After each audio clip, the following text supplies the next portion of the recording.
past few years, I've had a suspicion about the family-friendly company Nintendo, and now they're at it again, seemingly repeating the same actions that almost brought down their company in the past.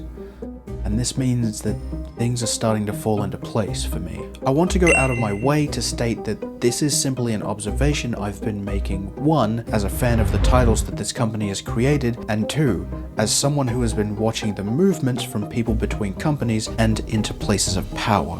I in no way expect this to dictate what you think of Nintendo or how you purchase their items, but I hope that it can give you some context as to what's happening currently.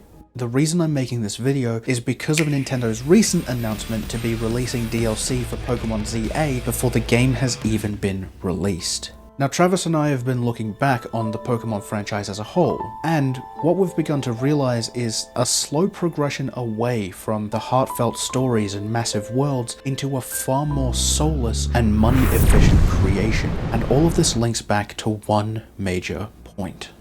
In 2019, Reggie Fils-Aime retired as the president of Nintendo America, letting Doug Bowser step in as the new president after he had left. For anyone not aware, for 8 years before Doug Bowser joined Nintendo in 2015, he was an executive at EA, meaning he was there for games like Mass Effect, Mirror's Edge, Dragon Age Origins, and Titanfall, all fantastic games in their own right, but this is where the cracks begin to show.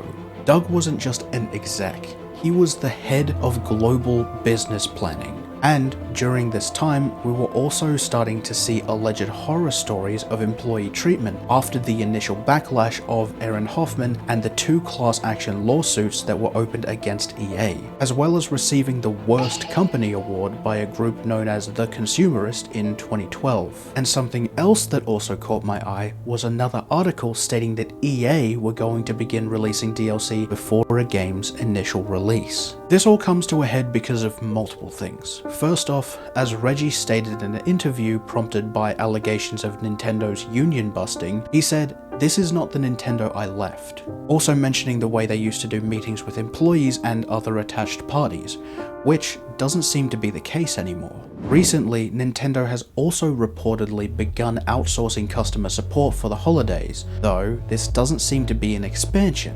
It also means cutting jobs from contractors who work in the country, and I suspect that this outsourcing is a tactic to find much cheaper labor. Reportedly, there have also been other people and things moving from EA to Nintendo, like Haddad Morales, a former employee of EA's Visceral Games Studios being hired as the VFX lead for Nintendo's Retro Studios. Or how the more recent Nintendo policies are slowly becoming more and more similar to those of EA. The concerning thing about all of this to me is that there is a pattern beginning to show of people coming from EA and moving into places of power in Nintendo America, and then slowly shifting the focus to being closer to what their previous company was doing. But that's only Nintendo America, right? Nintendo was a Japanese company.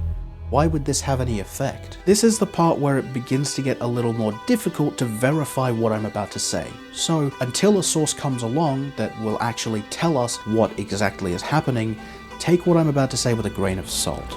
I suspect that Nintendo America has a far larger hand in this than we are aware of, because of how heavily Nintendo relies on their American branch for everything in the Western world. From marketing to advertisements to gauging the price of games in the current day and age.